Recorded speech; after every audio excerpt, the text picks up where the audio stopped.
मोक्ष प्राप्ति का एकमात्र निर्विघ्न उपाय है। धिक धनम धिक बलम तेषाम धिक कुलम धिक विचेष्टितम येषाम नान्वपद्येत भक्ति गुरुदेव महेश्वरी। उस धन को धिक्कार, उस विद्या को धिक्कार, उस जाति कुल को धिक्कार है जिसका अभिमान आकर हम गुरु का अपमान कर दें। ये सब धिक्कार के योग्य हो जाती है।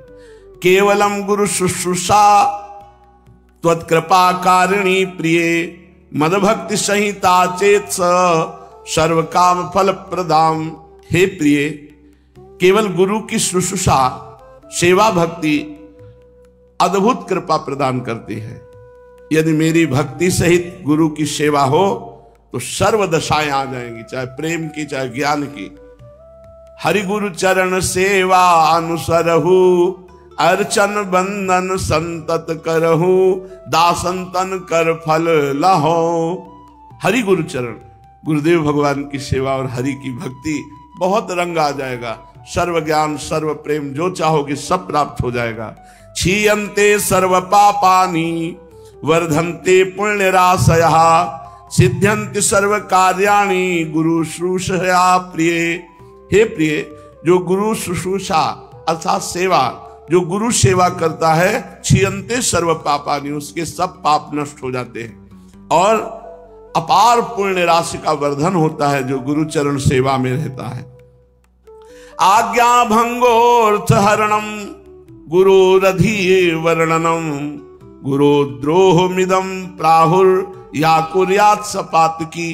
वो पापी है जो अपने गुरुदेव की आज्ञा भंग करता है, जो अपने गुरुदेव का द्रव्य अपहरण कर लेता है, जो अपने गुरुदेव के सामने अप्रिय भाषण बोलता है, उसी को गुरुद्रोह कहते। गुरुद्रोह मिदम प्राहुर, यही गुरुद्रोह है। गुरु की आज्ञा का उल्लंघन करना, गुरु के द्रव्य का अपहरण कर लेना, गुरु के सामने अप्रिय वचन बोलना, इसी का नाम गुरुद्रोह है। और ये गुरुद्रोह करने वाला महापातकी होता है। गुरु तो कोप नहीं करेंगे, लेकिन दैवी शक्तियां उसका गुरुद्रोह के कारण नाश कर देंगी। अल्प मृत्यु को प्राप्त होगा, उसका अनिष्ट हो जाएगा, वो महान विपत्ति का उसे सामना करना पड़ेगा। जो गुरुद्रोही है वो कदापि नहीं बच सकता। अग्नि की ज्वाला से बचा जा सकता है, विष के पान से बचा जा सकता है, मृत्यु के प्रहार से बचा जा सकता है, लेकिन गुरुद्रोह से नहीं बचा जा सकता। जो गुरुद्रोह कर दिया उसका निश्चित नाश हो जाएगा। तेन वचन मानत गुरुद्रोही निष्दिन करत आपनो भायो, तो इत व्यवहार न उत परमारथ बीच ही बीच जो जन्म गवायो। इसलिए गुरु की आज्ञा में रहे, कभी गुरु की निंदा ना करे। गुरु की सेवा परिचर्या से ही प्रियालाल प्रसन्न हो जाते हैं। श्याम श्यामापद कमल संग शिरनायो। चलते हैं श्रीमद् भागवत महापुराण। भगवान श्री कृष्णचंद्र जी महाराज उद्धव जी को अंतिम उपदेश कर रहे हैं, क्योंकि भगवान इसी के बाद परम धाम अंतर्ध्यान हो जाते, परम धाम में भगवान प्रतिष्ठित हो जाते हैं। सोहम ममाहमिति मूढ़मतिर्विघाड त्वन्मायया विरचितात्मनिशानुबंधे तत्त्वंदसा निगदितं भवता यथाहं संसाधयामि भगवन्ननुसाधिवृत्यम्। प्रभु उद्धव जी कहते हैं, मैं भी ऐसा मूढ़मती हो गया हूं कि ये शरीर मैं हूं और ये सारी भोग सामग्री घर परिवार मेरा है। इस भाव से मैं आपकी माया के खेल में फंस गया हूं। देह और देह के संबंधी स्त्री पुत्र धन आदि में डूब रहा हूं। अतः हे भगवान, आपने अभी जो संन्यास धर्म का उपदेश किया, सर्व त्याग का, उसका तत्व मुझ सेवक को इस प्रकार समझाइए कि मैं सुगमता पूर्वक उसका साधन कर सकूं। मेरे प्रभु, आप भूत भविष्य वर्तमान इन तीनों कालों से अबाधित एक रस सत्य हैं। आप दूसरे के द्वारा प्रकाशित नहीं, स्वयं प्रकाश आत्म स्वरूप हैं। प्रभु, मैं समझता हूं कि मुझ दास के लिए आत्म तत्व का उपदेश करने वाला इस त्रिभुवन में आपके अतिरिक्त दूसरा कोई नहीं है, क्योंकि स्वयं बृहस्पति जी के शिष्य हैं उद्धव जी परम ज्ञानी। ब्रह्मादि जितने बड़े बड़े देवता हैं वे सब शरीराभिमानी होने के कारण आपकी माया से मोहित हो रहे हैं। उनकी बुद्धि माया के वश में हो गई है। यही कारण है कि वे इंद्रियों से अनुभव किए जाने वाले बाह्य विषयों को सत्य मानते हैं। इसलिए प्रभु मुझे तो सिर्फ आप ही उपदेश कीजिए। हे भगवान, चारों ओर से दुखों की दावाग्नि जल करके मैंने देख लिया इस संसार में केवल क्लेश ही क्लेश है। अब मैं इस संसार से विरक्त होकर आपके शरण में आया हूं, इसलिए आप ही कृपा करके मुझे उपदेश दीजिए। भगवान श्री कृष्ण ने कहा, उद्धव, संसार में जो मनुष्य यह जगत क्या है, इस जगत में क्या हो रहा है इत्यादि बातों का विचार करने में निपुण है, वे चित्त में भरी हुई अशुभ वासनाओं से अपने आप को स्वयं विवेक शक्ति से बचा लिया करते हैं। हे उद्धव, समस्त प्राणियों का विशेष करके मनुष्य का आत्मा अपने हित और अहित का उपदेशक गुरु है, क्योंकि मनुष्य अपने प्रत्यक्ष अनुभव और अनुमान के द्वारा अपने हित अहित का निर्णय करने में पूर्णतः समर्थ है। सांख्य योग विशारद धीर पुरुष इस मनुष्य योनि में इंद्रिय शक्ति, मन शक्ति आदि के आश्रयभूत मुझ आत्म तत्व को पूर्णतः प्रकट रूप से साक्षात्कार कर लेते हैं। देखो उद्धव, मैंने एक पैर वाले, दो पैर वाले, तीन पैर वाले, चार पैर वाले, चार से अधिक पैर वाले और बिना पैर वाले बहुत प्रकार के शरीरों का निर्माण किया। इन सब शरीरों में मुझे मनुष्य शरीर बहुत प्रिय है। इस मनुष्य शरीर में यदि एकाग्र चित्त, तीक्ष्ण बुद्धि पुरुष जितने भी अनुमान आदि हैं, खुद भोग भोग के देख रहे तुम्हारे हाथ में क्या लगा, पूरा जीवन के जीवन नष्ट हो जा रहे हैं, मरने के बाद कुछ हाथ नहीं लगा। ऐसी वो कमाई नहीं की जो मरने के बाद ले जाने पर तुम्हारा मंगल हो। इसलिए बुद्धि को एकाग्र करके तीक्ष्ण बुद्धि के द्वारा भजन करना चाहिए। एक भजन ही सार है। इस विषय में महात्मा लोग एक प्राचीन इतिहास कहा करते हैं। वह इतिहास परम तेजस्वी अवधूत शिरोमणि दत्तात्रेय जी महाराज और राजा यदु के संवाद के रूप में है। एक बार धर्म के मर्मज्ञ राजा यदु ने देखा कि एक त्रिकालदर्शी जवान अवस्था के अवधूत ब्रह्म ऋषि निर्भय विचर रहे हैं। तब उन्होंने दत्तात्रेय जी से प्रश्न किया। राजा यदु ने पूछा, ब्रह्मन, आपका शरीर बहुत हष्ट पुष्ट है, आप कर्म तो करते नहीं, पड़े रहते हैं, फिर आपको अत्यंत निपुण बुद्धि कहां से प्राप्त हुई? संसार का तो सेवन किया नहीं, लेकिन आपको पूरा संसार का ज्ञान है। जब कर्म नहीं किया तो धन नहीं मिला, धन नहीं मिला तो विषय नहीं मिले, विषय नहीं मिले तो शरीर हष्ट पुष्ट कैसे है आपका? और जब आप संसार में नहीं गए तो आपको संसार का ज्ञान कैसे है? जिसका आश्रय लेकर आप परम विद्वान होने पर भी बालक के समान संसार में विचर रहे हैं, ये बुद्धि कहां से प्राप्त हुई आपको? ऐसा देखा जाता है कि मनुष्य आयु, यश, सौंदर्य, संपत्ति आदि की अभिलाषा लेकर धर्म, अर्थ, काम अथवा तत्व जिज्ञासा में प्रवृत्त होता है। अकारण कहीं किसी की प्रवृत्ति नहीं देखी जाती। पर मैं देख रहा हूं कि आप में कोई प्रवृत्ति ही नहीं है। कर्म करने में समर्थ होकर भी आप कर्म नहीं कर रहे, विद्वान और निपुण होने पर भी आप बालकवत रह रहे हैं। आपका भाग्य और आपकी सुंदरता प्रशंसनीय है। आप बहुत सुंदर हैं और आपका भाग्य भी प्रशंसनीय। जब आप शब्द बोलते हैं तो ऐसा लगता है अमृत टपक रहा है, फिर भी आप जड़, उन्मत्त और पिशाच के समान रहते हैं। ना कुछ कहते हैं और ना कुछ चाहते हैं। संसार के अधिकांश लोग तो काम और लोभ की अग्नि से जल रहे हैं, परंतु मुझे ऐसा दिखाई दे रहा है कि ये अग्नियां आपको छू नहीं पाई। आप मुक्त पुरुष हैं, आप तक काम क्रोध आदि की आंच भी नहीं पहुंच पाई। ठीक वैसे ही जैसे कोई हाथी वन में दावाग्नि लगी हो और वो गंगा जी में खड़ा हो।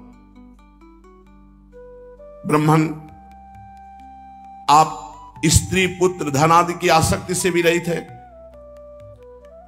आप सर्वदा अकेले रहते हैं, असंग हैं। मैं आपसे पूछना चाहता हूं कि ऐसा अनिर्वचनीय आनंद आपको कहां से प्राप्त हुआ? आप कृपा करके अवश्य बतलाइए। भगवान श्री कृष्णचंद्र जी ने कहा, उद्धव, हमारे पूर्वज महाराज यदु की बुद्धि शुद्ध थी और उनके हृदय में ब्रह्म ऋषियों की भक्ति थी। उन्होंने परम भाग्यवान महापुरुष दत्तात्रेय जी का अत्यंत सत्कार करके जब ये प्रश्न किया और हाथ जोड़कर विनम्र भाव से सामने खड़े हो गए, तब दत्तात्रेय जी ने कहा, ब्रह्मवेत्ता दत्तात्रेय जी ने कहा, राजन, मैं अपनी बुद्धि से बहुत से गुरुओं का आश्रय लिया, तब हमारी ऐसी स्थिति हुई है। उनसे मैंने शिक्षा ग्रहण की है और इस जगत में मैं मुक्त भाव से स्वच्छंद विचरण करता हूं। तुम उन गुरुओं के नाम सुनो और उनसे प्राप्त हुई शिक्षा को ग्रहण करो। मेरे गुरु हैं पृथ्वी, वायु, आकाश, जल, अग्नि, चंद्रमा, सूर्य, कबूतर, अजगर, समुद्र, पतंग, भौरा, मधुमक्खी, हाथी, शहद निकालने वाला, हरिन, मछली, पिंगला वैश्या, कुरर पक्षी, बालक, कुंवारी कन्या, बाण बनाने वाला, सर्प, मकड़ी और भृंगी कीट।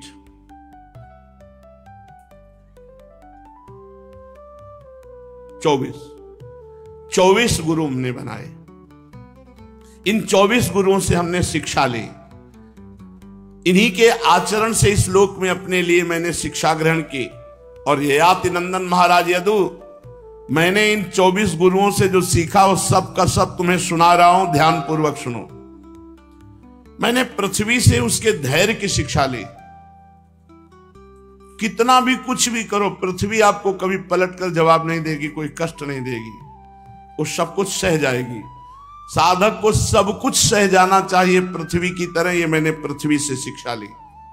पृथ्वी पर आघात करो, मलमूत्र त्याग करो, उत्पात करो, परंतु वह ना तो किसी से बदला लेती है, ना रोती चिल्लाती है।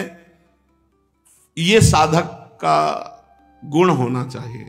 कोई अपमान करे, कोई निंदा करे, कोई तिरस्कार करे, धक्का दे दे, मारपीट, कुछ नहीं बोलना। पृथ्वी की तरह शांत धैर्यपूर्वक सह लेना। संसार के सभी प्राणी अपने अपने प्रारब्ध के अनुसार चेष्टा कर रहे हैं। समय आने पर प्रारब्ध का वो भिन्न भिन्न प्रकार से जाने अनजाने में हम पर आक्रमण कर बैठेंगे। धीर पुरुष को चाहिए कि उन बेचारों की व्यवस्था समझे कि ये तो प्रारब्ध के अधीन होकर हमें गाली दे रहा है, हमें मार रहा है, हमारा तिरस्कार कर रहा है, तो हमारा ही तो प्रारब्ध है। अपना धैर्य ना खोए, उन पर क्रोध ना करे। ये पृथ्वी से शिक्षा ली। अपने सतमार्ग में मौन होकर सब कुछ सहते हुए चलता रहे। फिर हमने पर्वत से शिक्षा ली कि जैसे पर्वत अडिग रहता है, चाहे तूफान आवे, चाहे ओले पड़े, चाहे वर्षा हो, अडिग रहता, चलायमान नहीं होता। पर्वत की तरह साधक को अपने सतमार्ग पर अडिग होना चाहिए। चाहे मान मिले, चाहे अपमान मिले, चाहे भूखा प्यासा रहना पड़े, चाहे जितना कष्ट सहना पड़े, हम परमार्थ के पथ से चलायमान नहीं होंगे। फिर मैंने वृक्ष से शिक्षा ग्रहण की कि जैसे वृक्ष की सारी चेष्टाएं दूसरों को सुख प्रदान करने के लिए होती है, इसी तरह उपासक को चाहिए कि वो अपनी सारी चेष्टाएं परहित के लिए करे, सुख वांछा के लिए नहीं। साधु का जन्म एकमात्र दूसरों के हित के लिए होता है। साधु पुरुष को चाहिए कि पृथ्वी की तरह सहनशील, पर्वत की तरह अडिग और वृक्ष की तरह उदार दूसरों का हित करने वाला होना चाहिए। ये हमने परोपकार की शिक्षा ग्रहण की। विश्वास, इसको गुरु बनाया। वायु, जो वायु अंदर जाती है और बाहर आती है, इसे प्राण वायु कहते हैं। मैंने शरीर के भीतर रहने वाली प्राण वायु से शिक्षा ग्रहण की कि जैसे वो प्राण जल और भोजन आहार मात्र की इच्छा रखता है और उसे से संतुष्ट हो जाता है, वैसे ही साधक को चाहिए कि जितने से पेट भूख मिट जाए उतना जल और भोजन स्वीकार करे, बस फिर प्रपंच से निवृत्त हो जाए। जितना जल और भोजन हमें चाहिए उतना स्वीकार करने में, फिर नहीं, फिर प्रलोभन नहीं कि चटनी लगा कर एक समोसा और डाल दें, एक कचौड़ी और पा लें, अरे अब ठीक है रोज रोज थोड़ी होता है, एक कटोरी और खीर पी ले, नहीं ज्यादा नहीं, बहुत बोझा होता है। प्राणवायु को गुरु बनाने से ये शिक्षा मिली कि जितने आहार से भूख मिट जाए साधक को उतना ही आहार करना चाहिए। इंद्रियों के स्वाद के लिए बहुत से विषय ना चाहे, उतना ही विषय स्वीकार करे जिससे बुद्धि विकृत ना हो, मन चंचल ना हो, वाणी व्यर्थ की बातों में ना लग जाए। ये तो प्राणवायु से शिक्षा ली। और बाहर विचरण करने वाली वायु से शिक्षा ली कि जैसे वायु को बहुत स्थानों से गुजरना होता है, कहीं सुगंधित स्थान है, कहीं दुर्गंध स्थान है, विविध स्थानों से वायु को गुजरना होता है, परंतु वायु किसी के भी गुण स्वीकार नहीं करती। सुगंध आई तो सुगंध लेकर चल दिया, तो आगे दुर्गंध आई तो दुर्गंध, दोनों को छोड़ दिया और वो अपने स्वरूप में एक रस बह रही। वो किसी के गुण या दोष स्वीकार नहीं। ऐसे साधक को विचरना चाहिए। अच्छा संग है तो जय जय, बुरा संग है तो जय जय, वो अपनी चाल में चल रहा, कोई फर्क उसकी चाल में नहीं है। साधक को चाहिए कि विभिन्न धर्मावलंबियों के, विभिन्न स्वभाव वालों के साथ भी रहने पर अपने लक्ष्य में दृढ़ रहे। जैसे वायु अपने स्वभाव में निर्मल स्वच्छ है, और चाहे गंदे स्थान से गुजर जाए, चाहे अच्छे स्थान से गुजर जाए, थोड़ी देर में देखोगे फिर अपने स्वभाव में ये पवित्र। साधक को चाहिए कि किसी के गुण या दोष की ओर झुक न जाए, किसी से आसक्ति न कर बैठे, किसी से द्वेष न कर बैठे, वायु की तरह निर्विकार विचरण करे। जो गंध है ये वायु का गुण नहीं है, पृथ्वी का गुण है, परंतु वायु को गंध का वहन करना पड़ता है। ऐसा करने पर भी वायु शुद्ध ही रहता है, गंध से उसका संपर्क नहीं होता। वैसे ही जब तक इस शरीर पर साधक को रहना होता है, तब तक इसकी व्याधि, रोग, पीड़ा, भूख, प्यास, इसका वहन करना पड़ता है, परंतु अपने को शरीर नहीं मानता, इसलिए परम पवित्र स्वरूप में रहता है। आत्मा के रूप में देखने वाला साधक शरीर और उसके गुणों के आश्रय से होने वाले विकारों से सर्वथा निर्लिप्त रहता है। फिर मैंने आकाश को गुरु बनाया। जितने भी घट मठ आदि हैं, घड़ा है, महल है, मठ आदि हैं, चाहे चल हो या अचल, उनके कारण भिन्न भिन्न प्रतीत होने पर भी वास्तव में आकाश सब जगह विराजमान है। एक रस। आकाश का गुण शब्द है, कहीं भी अगर शब्द है तो आकाश तत्व वहां विराजमान है। चर जितने भी सूक्ष्म स्थूल शरीर हैं, उनमें आत्मा रूप से सर्वत्र स्थित होने के कारण ब्रह्म सभी जगह विराजमान है। साधक को चाहिए कि सूत के मणियों में व्याप्त सूत के समान आत्मा को अखंड और असंग रूप से देखे। जैसे सूत की ही धागे में सूत की ही मणियां पिरोई हुई हैं, तो पूरा सूत ही सूत है। ऐसे ही ये पूरा जगत ब्रह्म स्वरूप है, जड़ चेतन जितना सब भगवान में है। हम देह भाव से होने के कारण ये बात नहीं समझ पाते। वो ब्रह्म इतना विस्तृत है कि उसकी तुलना कुछ कुछ आकाश से ही की जा सकती है। इसलिए साधक को आत्मस्वरूप की भावना में रहना चाहिए। सर्वम खलमिदम ब्रह्म।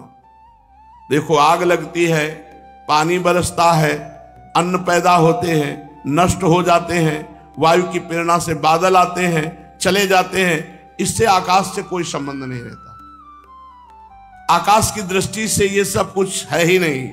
इसी प्रकार भूत, वर्तमान, भविष्य के चक्कर में न जाने किन किन नाम रूपों की सृष्टि और प्रलय होती है, परंतु आत्मा का कोई संग नहीं, वो असंग, संस्पर्श रहित है। जिस प्रकार जल स्वभाव से ही स्वच्छ, चिकना, मधुर और पवित्र करने वाला है, गंगा आदि तीर्थों के दर्शन, स्पर्श और नामोच्चारण से भी लोग पवित्र हो जाते हैं, वैसे ही साधु को होना चाहिए। साधु के दर्शन से, स्पर्श से, नामोच्चारण मात्र से पाप का नाश हो जाए।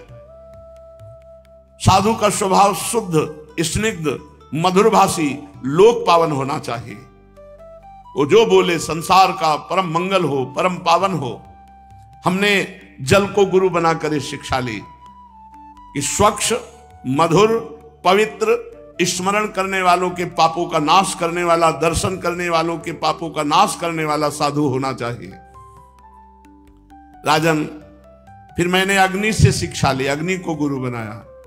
जैसे अग्नि तेजस्वी और ज्योतिर्मय होता है, कोई भी अग्नि को अपने तेज से दबा नहीं सकता। जैसे अग्नि के पास संग्रह परिग्रह के लिए कोई पात्र नहीं रहता, सब खा लेती, भस्म कर देती है। और वो सब खाने के बाद भी किसी दोष से लिप्त नहीं होती। वैसे ही साधु को होना चाहिए, साधक को तेजस्वी होना चाहिए, तपस्या से देदीप्यमान होना चाहिए, इंद्रियों से कभी पराजित नहीं होना चाहिए।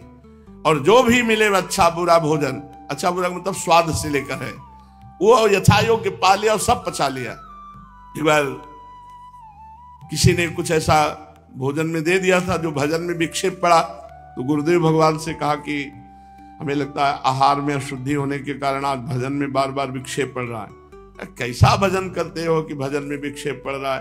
अरे डट के भजन करो, पूरे विश्व को पचा जाए साधु, फिर भी कोई फर्क ना पड़े, ऐसा भजन का बल होता है। और बढ़ाओ भजन। तो वही यहां कह रहे हैं कि स्वादिष्ट अस्वादिष्ट अच्छा जैसा भी भोजन मिल जाए, इतना भजन करो कि उसका प्रभाव तुम्हारी बुद्धि पर ना पड़े। साधक को परम तेजस्वी, तपस्या से देदीप्यमान, इंद्रियों पर विजय प्राप्त किए हुए, भोजन मात्र का संग्रही और यथायोग्य सभी विषयों का उपभोग करता हुआ भी अपने मन और इंद्रियों को वश में रखे, किसी भी प्रकार का दोष अपने में ना आने दे। जैसे अग्नि कहीं लकड़ी आदि में अप्रकट रहती है और कहीं प्रकट हो जाती है, वैसे ही साधु को भी चाहिए, साधक को कभी गुप्त रहकर खूब तपस्या भजन करे और कभी प्रकट होकर लोगों को सुख प्रदान करे। वो कहीं कहीं ऐसे रूप में प्रकट हो जाता है जिससे कल्याणकामी पुरुष गुरु रूप से उसकी उपासना करके परम लाभ प्राप्त करते हैं। वह साधक अग्नि के समान ही भिक्षा रूप हवन करने वालों के अतीत और भावी अशुभ को भस्म कर देता है। वो सर्वत्र अन्न ग्रहण करता है। साधक पुरुष को इसका विचार करना चाहिए कि जैसे अग्नि लंबी चौड़ी टेढ़ी सीधी लकड़ियों में रहकर उनके समान ही सीधी टेढ़ी या लंबी चौड़ी दिखाई देती, पर अग्नि वैसी होती नहीं है, वैसे ही सर्वव्यापक आत्मा भी अपनी माया से रचे हुए कार्य कारण रूप जगत में व्याप्त होने के कारण उन वस्तुओं के नाम रूप से कोई संबंध ना होने पर भी उनके रूप में प्रतीत होने लगता है। फिर मैंने चंद्रमा को गुरु बनाया, चंद्रमा से शिक्षा ग्रहण की कि यद्यपि जिसकी गति नहीं जानी जा सकती, उस काल के प्रभाव से चंद्रमा की कलाएं घटती हैं और बढ़ती हैं, तथापि चंद्रमा तो चंद्रमा है, उसकी कलाएं घटती बढ़ती हैं, चंद्रमा घटता बढ़ता नहीं। वैसे ही जन्म से लेकर मृत्यु पर्यंत जितनी अवस्थाएं सब शरीर की हैं, आत्मा से उनका कोई भी संबंध नहीं है। जैसे आग की लपट, दीपक की लौ, ये क्षण क्षण में उत्पन्न और नष्ट होती रहती है,